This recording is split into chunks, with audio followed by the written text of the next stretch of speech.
In this Sailing Doodles, we explain how the steering failed, and then we sail across to the mainland of Italy, where we have some fun. Thank you so much to our patrons for making this channel possible. We could not do this without you. In the last episode, our steering cable broke, and our captain set off overnight for a date. Our captain is returning. I'm assuming since he comes back in the morning, his date was a good one. There we are. Our captain sails to far off land. That's right. Are you gonna grab anything? So there's these braided cables here. There's 6 or 8 strands, and more than half of them are broken. I think there's only 2 strands still attached. So we're gonna baby the steering, use the autopilot as much as we could. What the problem is that this generator is much larger. You can either do a Panda 220 volt generator, or this is the 110 volt generator that Fountain Peugeot uses. It's what Onan, but it's bigger than the Panda. And so what happens is that the cables that run here aren't, they're placed higher up, and so they're angled down. And so then when the steering is pushed over to one side, the cable was misaligned. It was the cable was too low to where the mount was for the sheath, and it was rubbing the cable.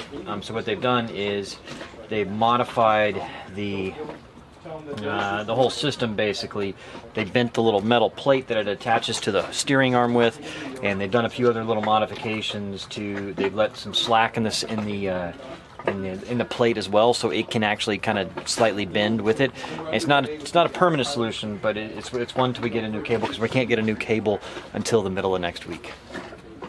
But it should get us to Naples safely, and we have multiple backup systems. There's 2 autopilots plus 2 separate systems of autopilots, plus there's another autopilot spare, plus the manual steering. So we'll see how that goes. With the steering situation under control, we decided to head ashore to explore the island. Sardinia is known as a playground in the Mediterranean, although we seem to enjoy Corsica just a bit more. Although you really can't complain with a beautiful beach like this.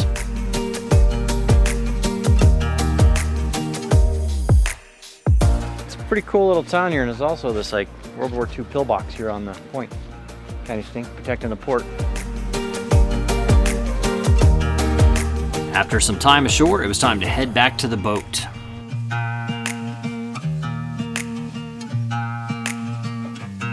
That evening, one of the boats around us broke out their wakeboard. On our next boat, we're definitely planning on having some sort of water sports, possibly a kiteboard.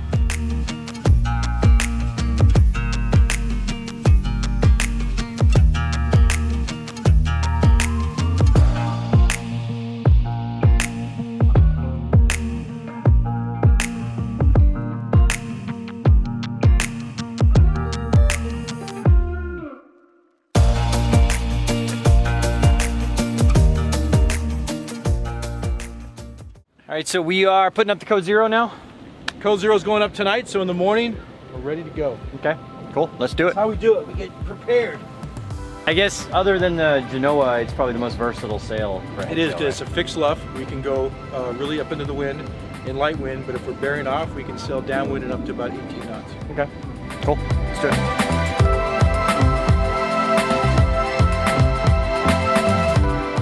For dinner, we had a traditional meal of meats and cheeses. All right, you guys. Last night in Italy, last night in Sardinia. We have a few nights in Italy. Yeah. Very nice. Cheers. Look at this bread. Cheers. Beautiful place, good friends, it's good stuff. Beautiful place. Good friends, good stuff. Beautiful friends, good place. Food's all right. It's not yet 6 in the morning, and we're getting ready to go. Coffee, obviously, is high on the priority list. And we're looking at 24 to 26 hours over to... Cheers. Here's to coffee. Cheers. Yeah, coffee. We're looking at 24 to 26 hours over to Ischia, right? It's an island off the mainland of Italy. Yep, just in the Bay of Naples. Cool. So, About 210 miles. there we go. 210, that's pretty good for 24 hours. We were doing, on the monohull, we were planning on about 160 a day, so. Yeah, we're thinking about 26 hours we'll be there. Yeah, cool. All right. Let's get going.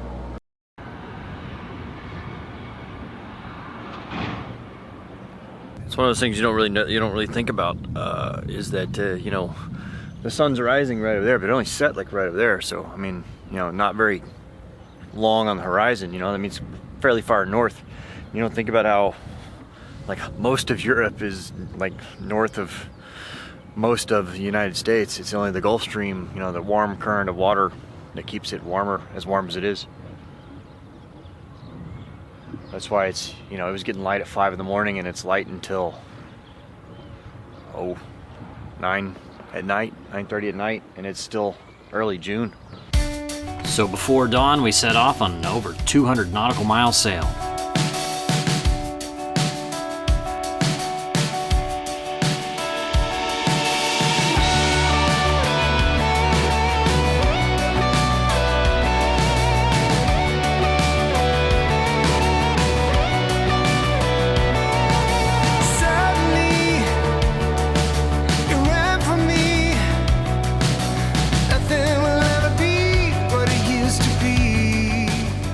Well, the wind died on us, so pull the head sail in and tighten up the sheet a little and let's motor for a while, see what happens.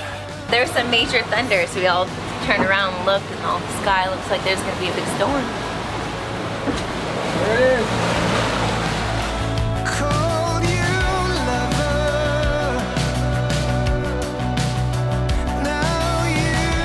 In the Med, there are no trade winds, so you never know what kind of winds you're going to get as we headed east. I always enjoy watching the birds glide along the water and ground effect. Which reminds me, if you haven't watched my second channel, Flying Doodles, please check that out on YouTube. It's doing quite well, already up to 40,000 subscribers. I interview aircraft owners and strap about 6 GoPros on the airplane, and we go fly. It was an uneventful motor as the sun set behind us, crossing the Mediterranean. Not much wind today for sailing. There was only a couple hours where it would have been good to have the sails up, but it was kind of stormy then, so we didn't. So we've been motoring all day. It's only about 4 or 5 knots of wind decked directly on the nose right now. We're getting ready to, you know, get ready for night watch stuff. So they have these pretty fancy life jackets. They have an AIS and a strobe light built into it. So when they hit water, the AIS, which is it's like an identification marker, that beacon that goes onto your chart plotter, and so once it gets wet, it activates that, so you can be sailing around and you can find the person that's wearing that in the middle of the night, even though it's dark or whatever. So the policy is at night putting these on when we're outside of the salon area. We had no problems overnight, and by morning we made it to Ischia, one of the islands of Italy.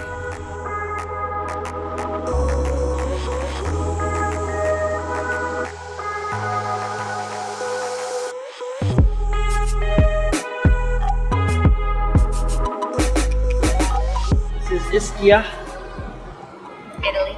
Italy. Sardinia is Italy too. Part of Italy. Still the morning for us. Didn't sleep much last night.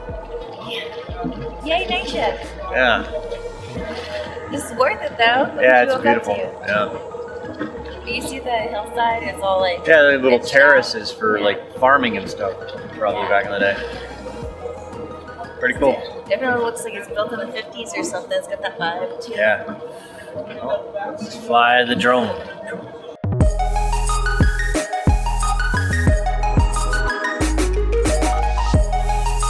I can't stress enough how impressed I've been by the natural beauty of all the islands around the Mediterranean.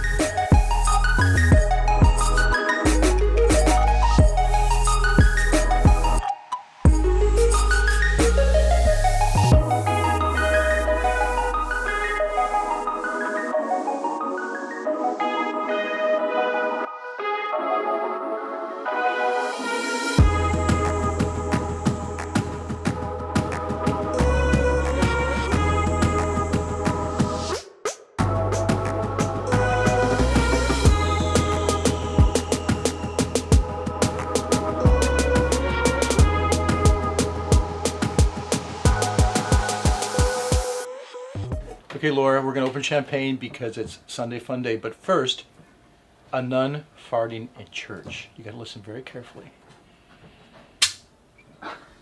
There you go. That's all I have to offer. That was a little too quick. It's gonna be a long day. I like it better when it's stretched out. Like Yeah, it's supposed to like go. it's supposed to fizzle out. That was a little aggressive. That was a little too quick. She wanted to get over it. That must have been an Italian nun. Oh, hey. Are we doing toast? Yeah, we made it. Woo!